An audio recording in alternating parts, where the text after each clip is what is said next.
Hey y'all, this is Ian McMath, the chairman of the media committee for the New York Young Republican Club. I'm coming to you from our clubhouse in Manhattan, and I wanted to just take a look at this powerful video. If you voted for Trump, you love what you're seeing here. 250 illegal alien criminals were deported to a prison in El Salvador, and these are not your typical illegal alien gardeners or crop pickers or chefs. These are the ruthless Tren de Aragua gang members, also called the TDA. Now, the US has teamed up with El Salvador's mega prison, CCOT. I mean, you can see in this footage how incredible it is. It's a $6 million deal to lock up 300 criminal foreigners for a year. And so how bad is this gang anyway? Well, it turns out they're responsible for all kinds of rape, murder, human trafficking, drug trafficking, arms trafficking, and extortion in the United States. And remember those apartment complexes in Aurora, Colorado that were taken over?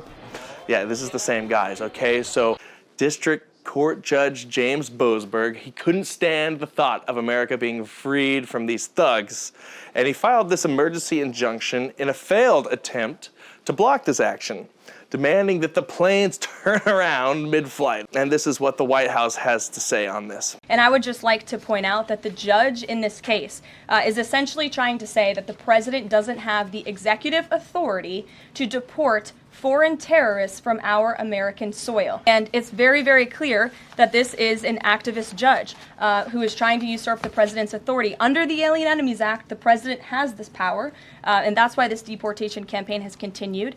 So this controversy is twofold. You have, first, the judge believes each illegal alien is entitled to a court hearing. And while the 1798 law clearly says that a foreign invading force, which we have defined this Tren de Aragua gang as, can be deported immediately without going through the courts.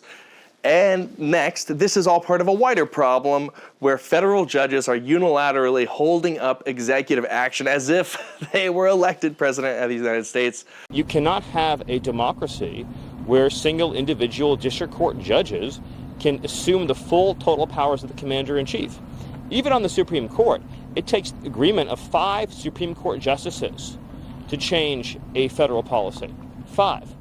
A single district court judge out of 700 cannot set policy for the entire nation, let alone on national security and public safety issues. The president has been clear that he has tremendous respect for Justice Roberts and believes it's essential the Supreme Court crack down and stop this assault on our democracy from these radical rogue judges that are usurping the powers of the presidency and laying waste to our entire constitutional system. Trump announced even his intention to use this law on the campaign trail numerous times. Expedite removal of the Tren de Aragua and other savage gangs. I will invoke the Alien Enemies Act of 1798. Can you imagine?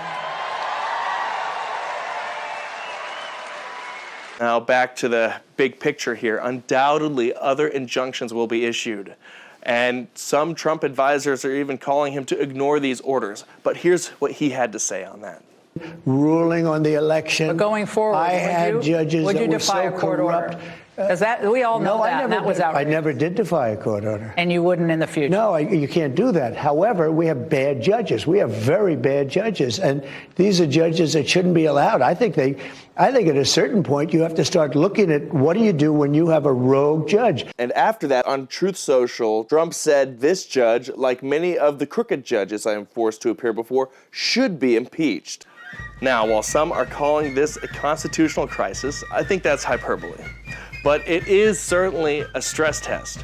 Overall, the Constitution is functioning as intended. Thanks for watching. I'm Ian McMath, coming to you in New York City.